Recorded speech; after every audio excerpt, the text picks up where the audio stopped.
comisario, un buen golpe. Dieron un golpe, tres integrantes del EPP fallecidos. Y bueno, ¿qué pasó? ¿Cómo fue todo? ¿Desde hace cuánto los venían siguiendo y desde hace cuánto el servicio de inteligencia estaba detrás de este grupo? Bueno, Carlos, realmente para nosotros, no solo militarmente o operativamente es importante este golpe.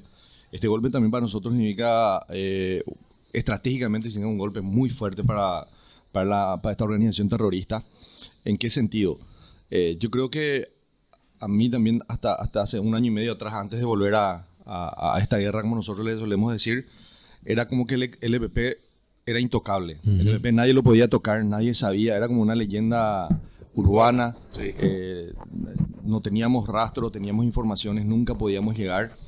Desde hace un año y medio, cuando hicimos la primera reunión operativa entre el comandante de la Fuerza de Tarea Conjunta, el comandante del CODI y nosotros como integrantes de la Policía Nacional, nos dimos cuenta que estábamos errados en algunos puntos. Entonces lo que hicimos fue ajustar un modelo operacional que se ajuste al combate contra esta estructura criminal. ¿En qué estaban equivocados, por ejemplo? En el procesamiento, ¿cómo te puedo decir? En la integración de la información, en la planificación operacional. De repente veníamos con un modelo que nos resultó en un comienzo en esta lucha cuando se le llegó a organizaciones criminales como el ACA o como el EML.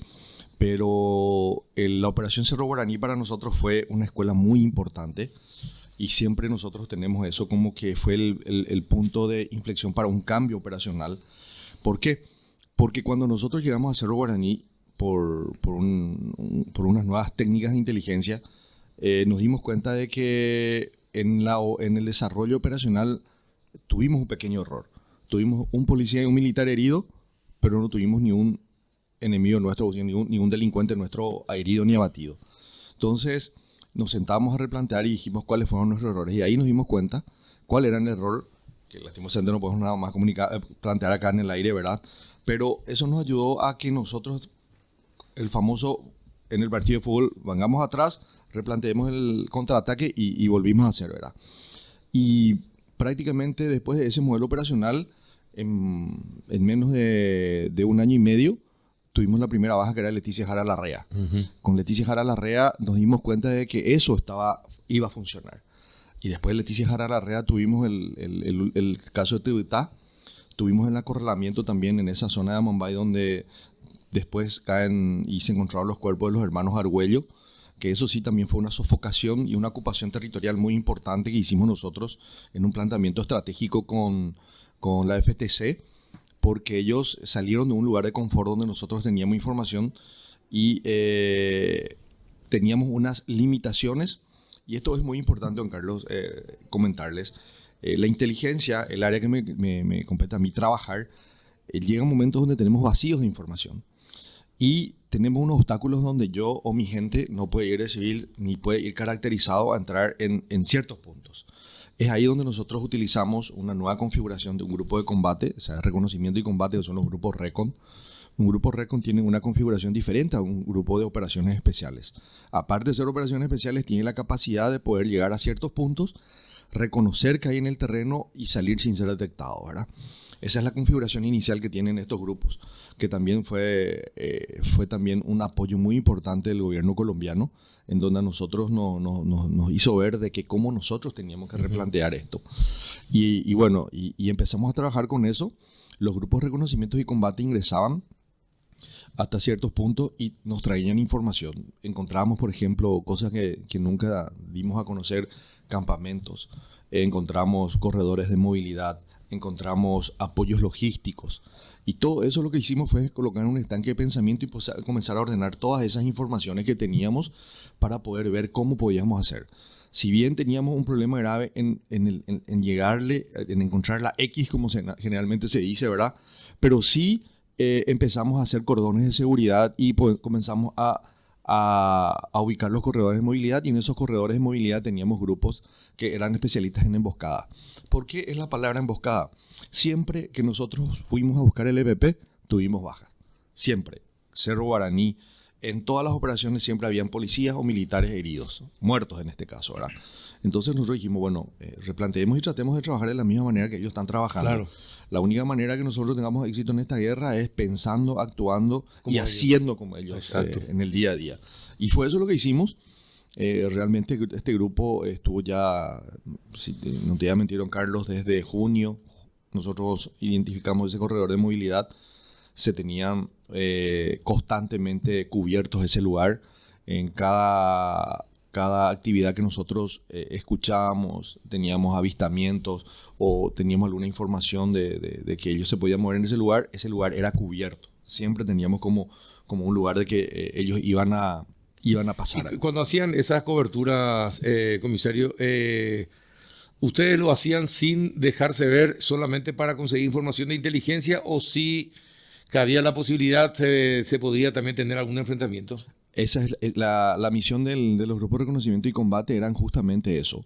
Ellos posicionarse, hacer una base de patrulla, ellos van con elementos ópticos y lumínicos adecuados para poder tener una buena cobertura visual en esa zona. De hecho que creo que hay una invitación para ustedes, o si todavía no les llegó, le va a llegar, para poder ir ustedes a ver el lugar donde ocurrió el hecho.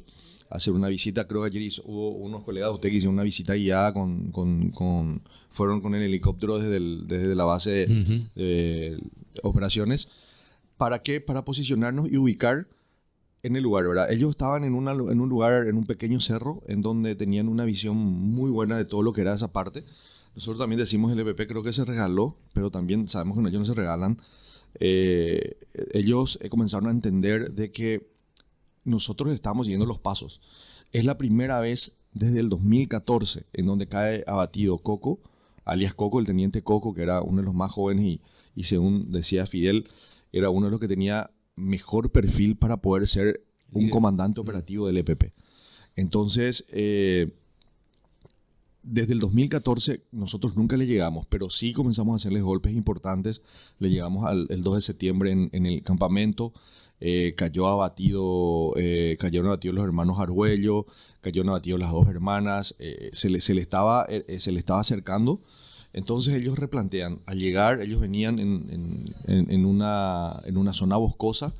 Al salir de la zona boscosa ellos aumentan la patrulla. Iban 3 personas adelante, como los más conocedores del terreno. A 150 metros iban otras 4 personas y después una más al final, ¿verdad?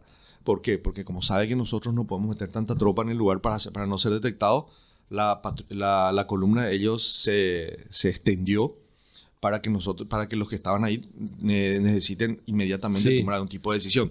O vamos a los 3 o tuviesen vamos espacio a los 4, como para tratar de huir o escaparse. Claro, y en ese entonces, muy, muy sabiamente, el comandante táctico lo que hace es dejar un francotiro para poder cubrir desde afuera y ellos tratan de acercarse lo más posible en una maniobra y prácticamente a 200 metros ya como más o menos fueron detectados y al ser detectados este grupo terrorista abre fuego contra el grupo, ¿verdad? Y al abrir el fuego ellos automáticamente también el francotiro trabaja y ahí cae abatido Lucio y en un momento dado estos 3 que venían se replegaron hacia enfrente, tomaron una posición importante para poder cubrir la salida de los otros. Los otros salen la parte, digámosle, para ubicarnos noroeste, en donde tenían un cauce hídrico importante, no importante, pero un cauce hídrico, y en ese cauce hídrico se parapetan y bueno, desde ahí le perdimos los rastros, ¿verdad? Y ahí caen abatidos los otros dos, Argüello y ¿cómo era Esteban? Ahora, comisario, cada grupo tiene su francotirador. ¿Los nuestros? Sí. Sí. Nosotros, el grupo de reconocimiento y combate, el RECON, sí o sí tiene su francotiro con un personal de seguridad. El francotiro va con el personal de seguridad que también le ayuda a poder ubicar los objetivos con unos elementos especiales para poder ver, porque el francotiro, dependiendo de la distancia, debe medir la distancia, se hace un análisis matemático rápido, físico, que dependiendo de la presión. Eso que se ve en la película es así mismo. Así mismo.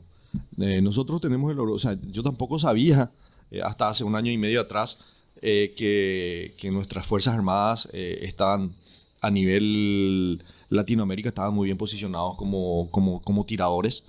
Creo que el jefe operativo de la FTC, justamente, creo que ustedes vieron la película Leal, ¿verdad? Sí. En la película Leal se le personifica al capitán Chamorro como el comandante y él tiene el famoso tembleque en la película que era el francotiro. Y bueno, el tembleque existe y el tembleque está con nosotros allá. Y él es quien entrena a los francotiradores. Y ellos tienen un lugar allá en la Fuerza de Tarea Conjunta donde constantemente están siendo entrenados. Y es ahí donde uno se va enterando de algunas capacidades que teníamos, ¿verdad? Y bueno, ahí está el resultado.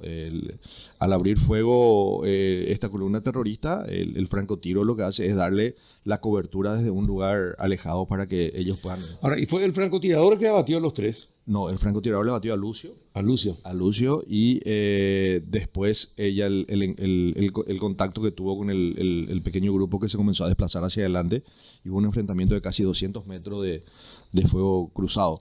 Lo que sí también pudimos percatar, que todavía no tenemos la información, pero que lo que pudimos ver ahí en el lugar del levantamiento es que aparentemente a uno de ellos se le trabó el AK-47, por eso intentó también replegarse y es ahí donde él cae abatido, ¿verdad?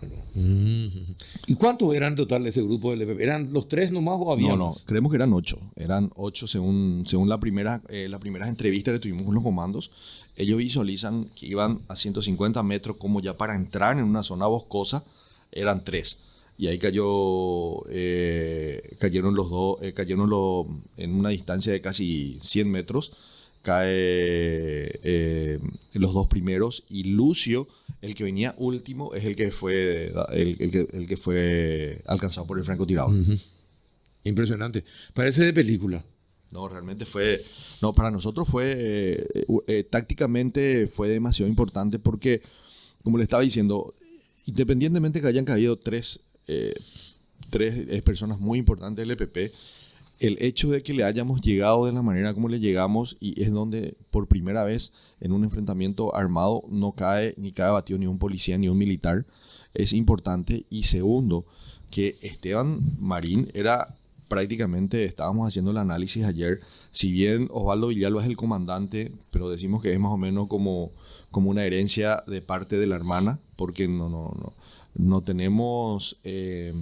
antecedentes ni comentarios de las personas que fueron secuestradas de que él tenga una capacidad táctica como la tenía Manuel Cristaldo Mieres o Esteban Marín López, ¿verdad? Esteban Marín López participó en todos los hechos de secuestros, homicidios, atentados con quema en las estancias. Él estuvo en todo. Es más... ¿Y hace cuántos años se habría integrado Marín? Él, después de que se haya escapado... Marín pasó también un proceso muy importante. Tengo acá la trayectoria criminal de Marín. Marín ingresa al EPP en el 2008. El 31 de julio del 2008 a él se le identifica por primera vez en el secuestro de Listron en la brasilerita Concepción, ¿verdad? Y desde el 2008 son casi 12 años de trayectoria criminal que participaron en innumerables. Estuvo en el secuestro de Fidel, en el asesinato de Carlos Cardoso y Lilio Jiménez, que son dos personales de la FOPE en Cruce de Hierro que hicieron una emboscada. También asesinó al dirigente campesino Florencio Núñez. Estuvo en el asesinato de 5 guardias de seguridad en una de las estancias en Tacuatí. Es ahí donde él oficialmente se lanza como el jefe de la Brigada de Ajusticiamiento de Matones de Estancia. Después también tuvo el asesinato de los suboficiales Alberto Candia y Eligio Ramón Chávez en San Pedro y Amambay.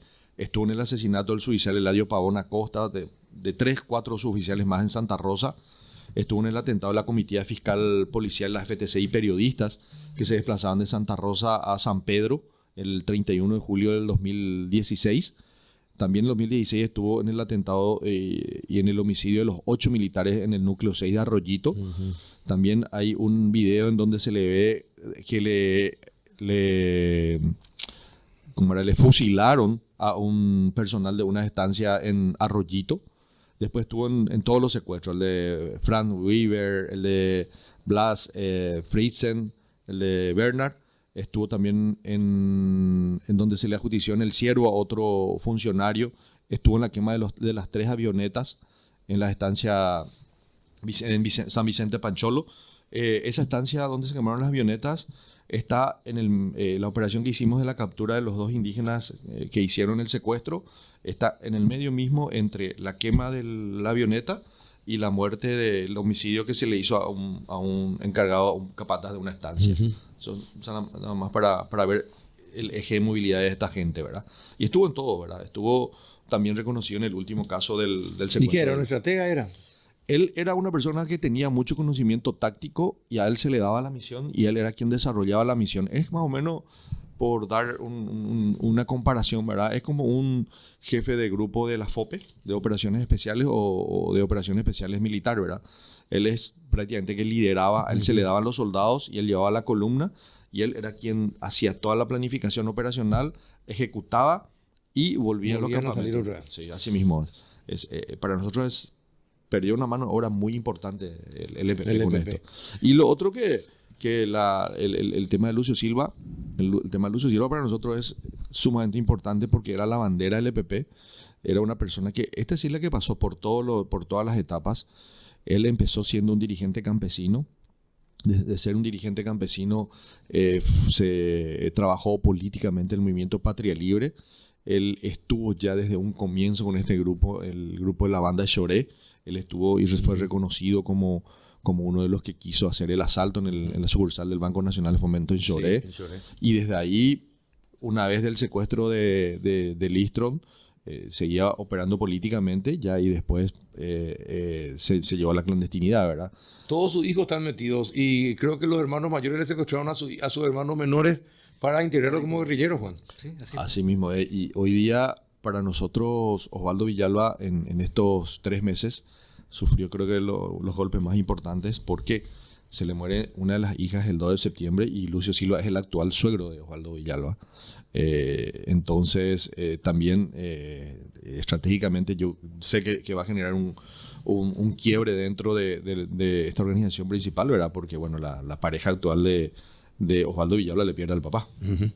Ahora, ¿usted cree que ellos después podrían reaccionar como venganza, como para decirle, bueno, seguimos acá, ustedes nos hicieron esto, pues nosotros hacemos esto, lo otro?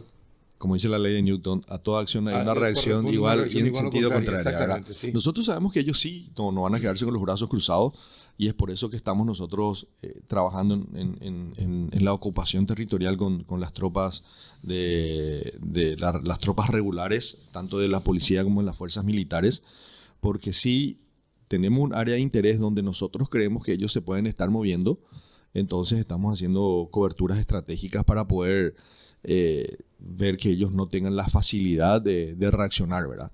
Y además en la zona donde ellos están, creemos nosotros que tienen que salir porque es una zona muy, muy al norte del departamento de Amambay y ahí lo único que van a poder encontrar son gente dedicada al cultivo ilegal de cannabis o comunidades indígenas, ¿verdad? Y la gente que trabaja en esa zona en la parte de ganadería siempre andan con mucha seguridad. Así que ellos tienen que moverse más hacia el departamento de Concepción o San Pedro para poder hacer algún hecho que realmente nos pueda golpear. Uh-huh. Comisario, ¿y qué pasó con los 5 restantes? ¿Ya no pudieron localizarlos una vez que comenzó el fuego cruzado? No, se llevaron perros especialistas en rastreo. Ellos, como les dije, ellos ganaron el barranco, se tiraron en el cauce hídrico y de ahí prácticamente se perdió el rastro de ellos. Nosotros creemos que ellos retrocedieron hacia el eje de avance por donde ellos estaban viniendo. El perro va hasta 5 kilómetros más o menos, donde llega a una comunidad indígena y al entrar en la comunidad indígena se contaminó y prácticamente perdió el rastro, ¿verdad? Se estuvo trabajando en esa zona, una comunidad indígena demasiado grande y se está trabajando todavía en esa zona. ¿Las comunidades indígenas sirven de protección para esta gente? Desde el manual que ubicamos nosotros en Iberatí, cuando detrás en la casa de Alejandro Ramos, que fue el primer manual interesante que hasta hoy día sirve de análisis, ellos siempre decían que ellos van a tener ese apoyo de comunidades indígenas o van a buscar el apoyo de las comunidades indígenas por muchos factores.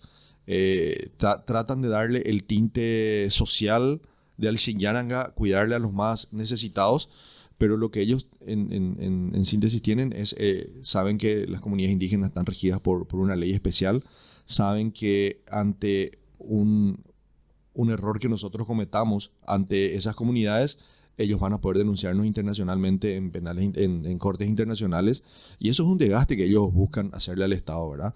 No es fácil, como nosotros, como la parte operativa de la lucha contra este grupo terrorista, recibir denuncias internacionales. Eso desmotiva mucho, y todos sabemos dónde terminaron gentes que en Colombia. En Colombia nosotros tenemos el ejemplo de varios generales, varios oficiales de la policía y las Fuerzas Armadas hoy día están presos sin causa, porque justamente esta gente es muy buena y con los apoyos internacionales que tienen van a plantear... Ahora, ¿ellos tienen apoyo político nacional e internacional, comisario? Nacional no sabría decirlo, don Carlos, pues no tenemos todavía un elemento después de Patria Libre. Patria Libre fue el brazo político de ellos. Creo que Patria Libre hoy ya no existe, o si existe, por lo menos operativamente no están. Pero sí, nosotros tenemos identificado, por lo menos por redes sociales, grupos internacionales, tanto de Argentina, Venezuela y Colombia, que les apoya por lo menos propagandísticamente. También tenemos un grupo importante en Europa, en la zona de España, que son los que les ayudan a publicitar algunos hechos, ¿verdad? Ahora, ¿y cómo van estableciendo relaciones con estos grupos extranjeros así?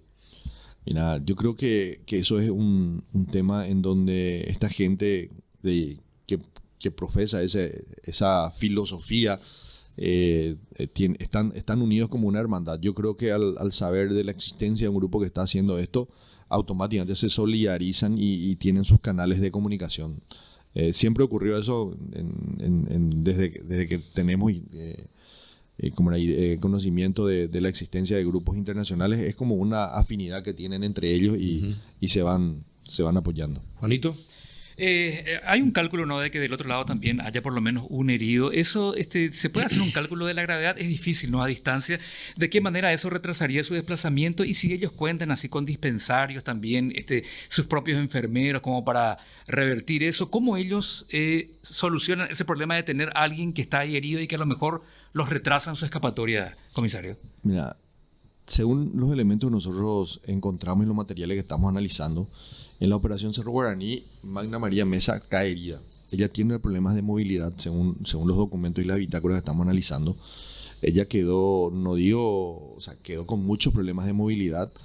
Entonces, transportarle a Magna María Mesa es un problema hoy día. Pero ella salió de Cerro Guaraní, de ahí caminaron casi en línea recta, te puedo decir, casi 50 kilómetros en 2 días, herida, no se le murió. En el documento que encontramos en la bitácora de Alejandro Ramos, en una operación militar que se le hace, cae herida a sus 2 hijos, con más de 8 impactos de bala, y en su bitácora dice que ellos fueron en marcha rastreante más de 3 kilómetros, y llegaron en el campamento, y en el campamento recibieron los primeros auxilios, y hoy día están operativos otra vez. O sea, realmente es... gente preparada. Gente que prevé todo. Gente que prevé todo. ¿No? ¿Y cómo tienen conocimiento de medicina, de curaciones y compañía? No, ellos tienen entrenamiento de enfermeros de combate. Es más, Carlos, nosotros tenemos video que hay gente que estuvo embarazada y que dio a luz en los campamentos. Justamente con el doctor Pablo Lemir, en una de las cananas del chaleco táctico de Esteban Marín López, encontramos una lista de medicamentos. Una lista de medicamentos en donde dice, y el otro médico frente dice, no, esto quiere decir que hay una mujer embarazada que va a dar a luz, porque todos estos medicamentos son medicamentos para parto. Entonces, y después se encontraron unos medicamentos que todavía estamos analizando.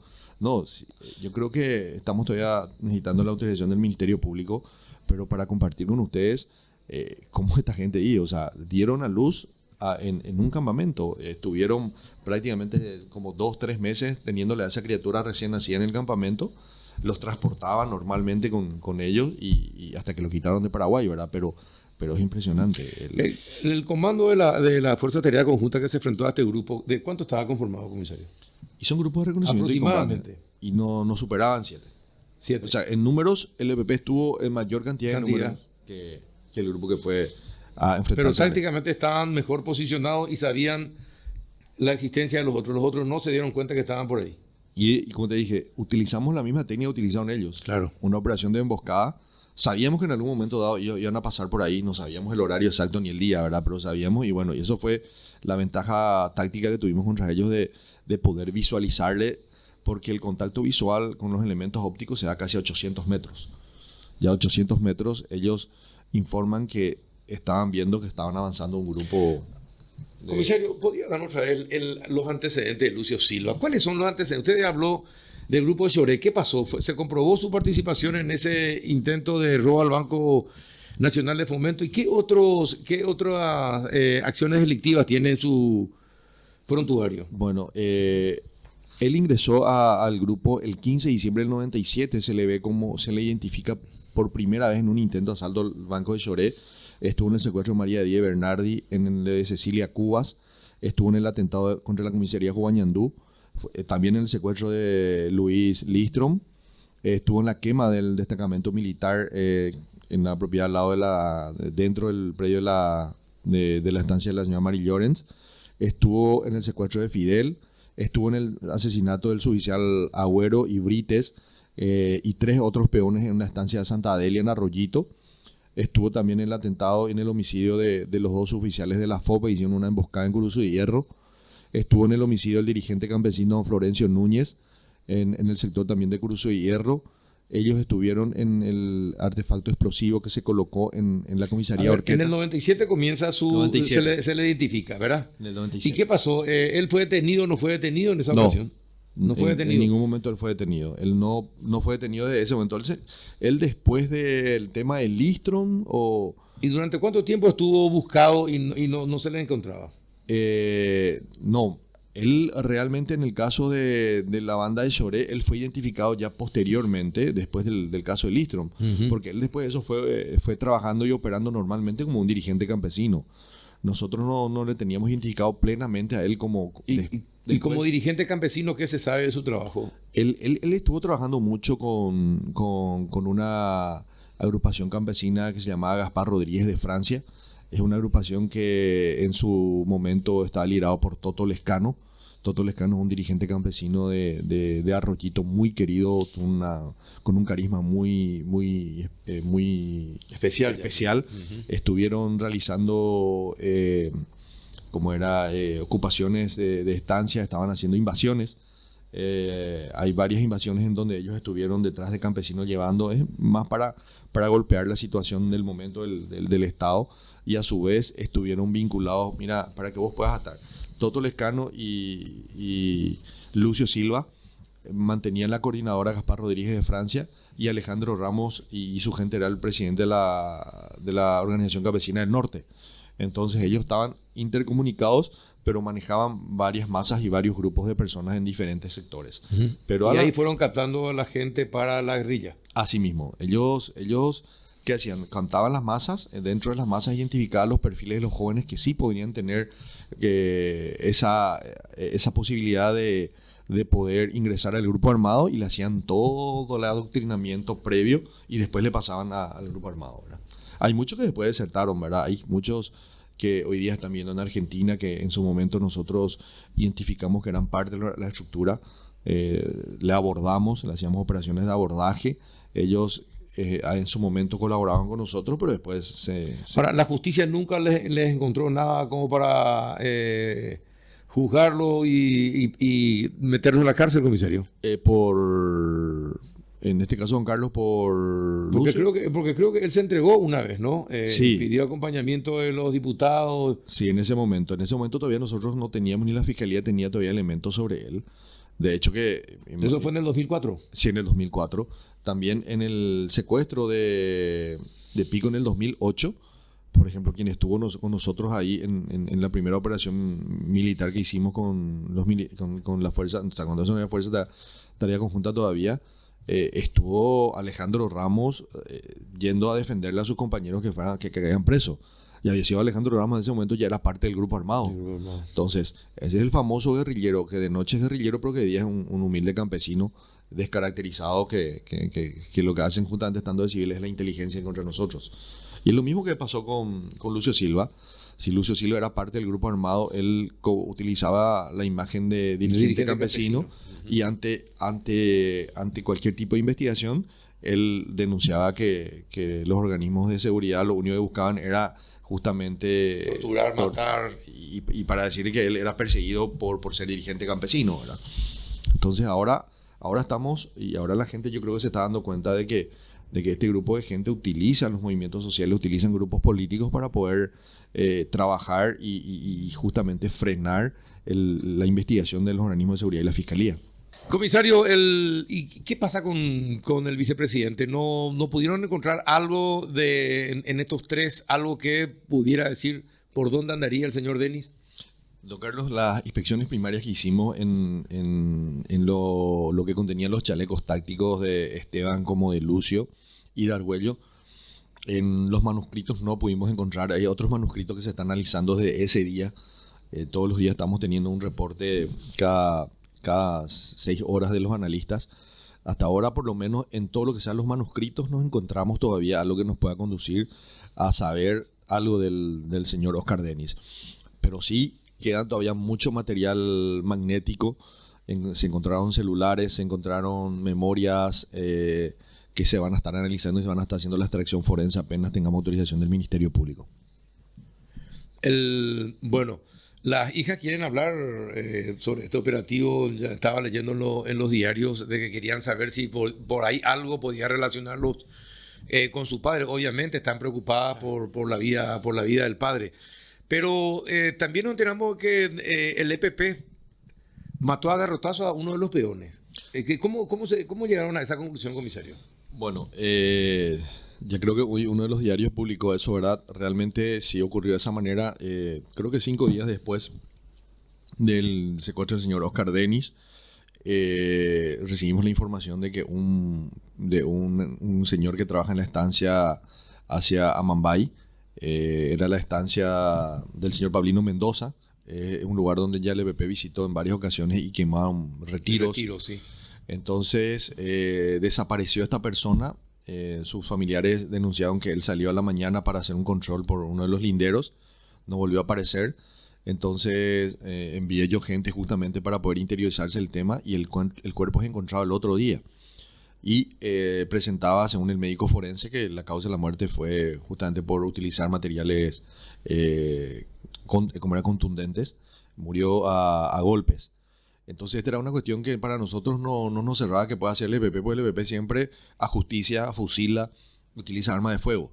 Entonces tuvimos como un caso aislado, no descartamos que podían haber sido ellos, ¿verdad? Por las informaciones de inteligencia que teníamos nosotros. ¿Por qué usted sospechaba que era del EPP? Porque en esa zona estaban operados, o sea, nosotros teníamos informes de inteligencia de fuentes humanas que hubo avistamientos en esas zonas, había avistamientos en las zonas de las comunidades indígenas, en algunos lugares boscosos, que hay gente que veía una columna armada caminando. Entonces nosotros, lo que pasa es que este tipo de información llega todos los días allá en Arroyito. Uh-huh. Todos los días hay gente que le va al EPP en un punto, en otro punto. A veces tenemos que tener nuestras prioridades para ver si no son elementos distractivos o gente que nos quiera llevar para poder hacer una emboscada. Entonces se analiza con inteligencia antecedentes en esa zona, ¿verdad?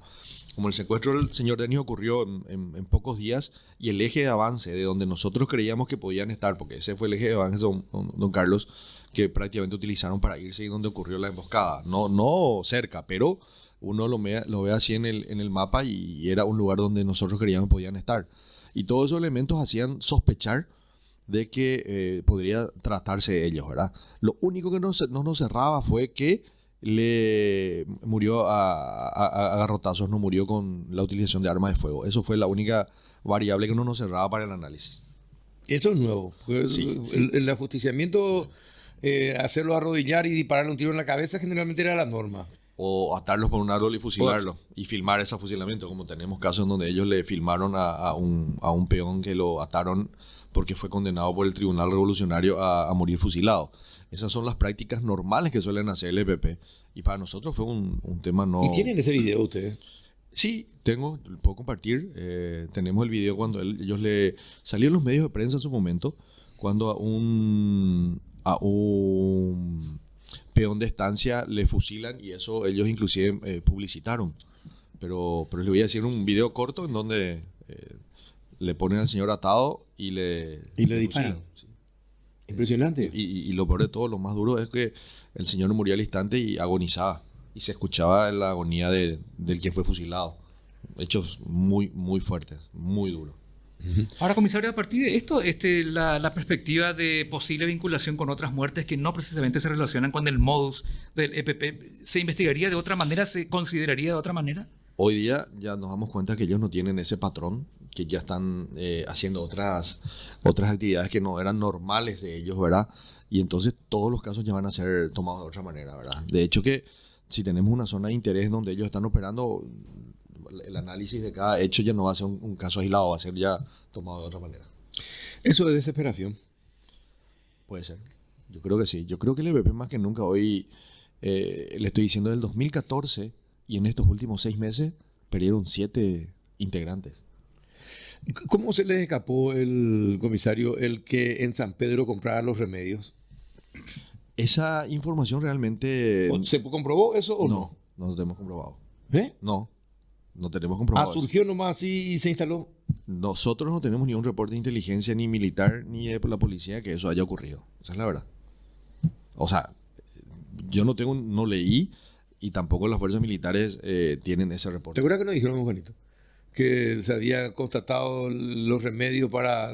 Que se compraban en cantidad. Se compraban en cantidad en una farmacia en San Pedro. Uno que hizo el mandado, digamos, por hablar mal y pronto. Sí, sí. Alguien que estaba haciendo los mandados. Pero esto usted no está diciendo por estrategia, nomás para... No, la verdad, o sea, yo no tengo reporte de que eso haya ocurrido. O sea, esa es la verdad.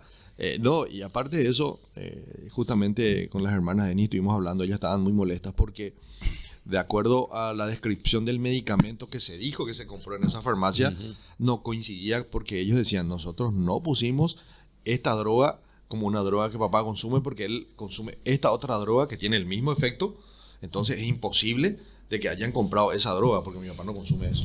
Ahora, comisario, usted está, es decir, empezaron a salirse del manual la gente del EPP. Sí, Totalmente. Y algo que nos llamó la atención, comisario, es que este es un secuestro raro. sí. Este es un secuestro raro en el sentido de un hombre alejado ya de la política, pero político al fin, y donde no se pide rescate, Juanito. Lo que se pidió fue que se diera alimento a importantes sectores de la población.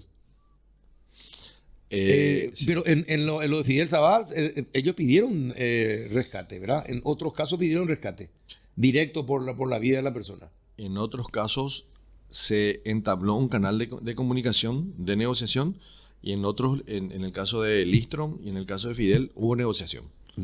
En los otros casos ya no hubo negociación, pero ya se le dejó indicado qué iban a hacer, y cómo iban a hacer el pago y dónde lo iban a realizar, el monto.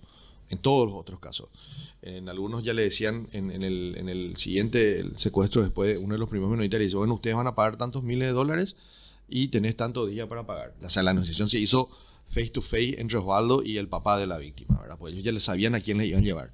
En el otro caso le dice, te vamos a indicar cómo vas a hacer el pago. En el tercero le dejaron un panfleto diciéndole cómo iban a hacer el pago. O sea, en todos los otros casos ellos cumplieron, el EPP cumplió su palabra de acuerdo a la negociación inicial que se hizo. Sí, en este caso ellos no dejaron... Sí, porque lo que nosotros nos enteramos es que pedían alimentos a los sectores indígenas y compañía y tuvieron que movilizarse rápido, le dieron un plazo de tiempo, pero casualmente no dejaron y no dijeron pedimos tanto por la vida del señor Denis. Así mismo es. No hubo un pedido para la familia. O sea, lo que podemos hacer un análisis rápido y pronto es, no hubo un pedido de dinero para la organización. O sea, no fue un secuestro con fines económicos. ¿Y con qué fines entonces fue este secuestro? ¿Usted es abogado, comisario? No, soy administrador. Pero soy estudiante de Derecho. Claro, entonces usted sabe lo que es la diferencia entre secuestro y en este caso podría ser una toma de rehén o una privación ilegítima de libertad. Así mismo. Yo creo que no es un secuestro. Bueno, y vamos a ver, por lo menos hay algunos presupuestos que tenemos que ir siguiendo analizando. Lo que no quisiera más entrar en ese juego. Claro, para tener más Ahora, ¿quién es capaz de hacer una privación ilegítima de libertad según el derecho? ¿Quién es capaz de hacer? Sí, cuando se denomina privación ilegítima de libertad, cuando quién lo hace. ¿Es No, cualquiera no, no. o solamente son No, los organismos del Estado? No, cualquiera. Cualquiera. Cualquiera que ilegítimamente, por ejemplo, alguien que va y rapta a la novia de la casa, por ejemplo, la está privando ilegítimamente de su libertad. Puede ser un ¿Cómo que le va a delincuente. raptar a las novias de tu casa? No podés, Es pues, un poner ese ejemplo, es un Juanito ejemplo, Fariña. es un ¿Cómo que ejemplo. le va a raptar? Y vos La me novia se va a ir pregun- contigo, y- no va a ser y vos me raptada. preguntaste quiénes Pero pueden no hacer. vaya a y ponerme- yo te estoy diciendo Mira, que el derecho penal no hace esa Gianluca le va a distinción. raptar a su novia, pero ¿cómo le va a raptar a su No. novia? No, pero ahí es cuando ya no se puede. La pregunta es seria y la respuesta es seria y la reacción No, te estoy hinchando, Juanito, te estoy hinchando. Está bien. Bueno, Lo seguimos aprovechando acá el invitado, por favor. bueno, comisario, ¿y qué viene ahora? Bueno, seguir trabajando. Yo creo que este es el momento en donde estamos tomando la ola y hay que aprovechar la ola para que podamos llegar a la playa sin que nos caigamos, ¿verdad? Y cuando los vientos están a favor es que hay que seguir trabajando. Este es el momento que no tenemos que bajar la guardia. Seguimos teniendo mucha información, seguimos trabajando por los otros grupos también, porque no nos podemos olvidar de que Alejandro Ramos con el otro grupo terrorista sigue en la zona. Si bien están apagados y no están haciendo hechos, es porque el último golpe que se le hizo fue muy fuerte, pero seguimos trabajando en la zona. Tenemos 3, el ACA, que con la muerte del último, alias Tibetá, prácticamente quedaron 2, pero nos descartamos que vayan reclutando o que vayan vuelto a crecer, porque cuando el ACA termina con los 6 abatidos, todo el mundo dejó de existir el ACA. Pero después los hermanos vinieron y volvieron a refundar y seguían haciendo extorsión, ¿verdad? Y sobre todas las cosas que lo que nosotros buscamos es llegar a las 3 personas que están secuestradas, que es el objetivo principal nuestro, para que podamos darle una noticia positiva a la familia y que puedan estar más tranquilos, ¿verdad? Bueno, acá me dice un oyente, no podían luego comenzar en paz la semana con Juanito. Bueno, comisario, el EPP me dijiste que eran 24, 25, 26 la semana pasada en el péndulo. Después, con toda esta última baja, ¿cuánto estiman que son los efectivos del EPP hoy día? Y no estarán pasando 20, no van a estar pasando 20, entre 18 y 19 creemos como mucho, ¿verdad? Tampoco nos descartamos de que después de estos últimos hechos hayan habido gente que haya desertado, porque tenemos nosotros informaciones de inteligencia que ellos comenzaron a reclutar indígenas y que la cultura misma de ellos, sabemos que los indígenas son mucho de aferrados al trabajo y la disciplina. Sabíamos que se desertaron y se desmovilizaron varios, entonces no descartamos que puedan ser menos. Uh-huh. Yo creo que esto va a quedar, si seguimos nosotros con este tipo de resultados positivos, yo creo que el EPP va a quedar como alguien alguna vez definió un grupo criminal familiar y se va a basar en el núcleo familiar que es el EPP, ¿verdad? Osvaldo, Cristaldo y ese núcleo familiar que están, ¿verdad? El resto yo creo que va a dimensionar o si no deserta, vamos a seguir nosotros trabajando y poder ubicarles. ¿Y cuántos son mujeres? ¿Estiman ustedes que son mujeres en el grupo? Hoy tenemos información que sean de 3 a 4 personas, mujeres. Está Liliana, Magna, la actual pareja de Osvaldo y Krause. Una mujer, están entre 4 o máximo 5, estarán mujeres. ¿Y una de ellas embarazada? Creemos que probablemente. Sí. Probablemente, según el listado de medicamentos que encontramos en poder de Esteban, puede ser que haya una embarazada, no se descarta. Uh-huh. Bien, comisario, gracias por aceptar la invitación de venir esta mañana. Espectacular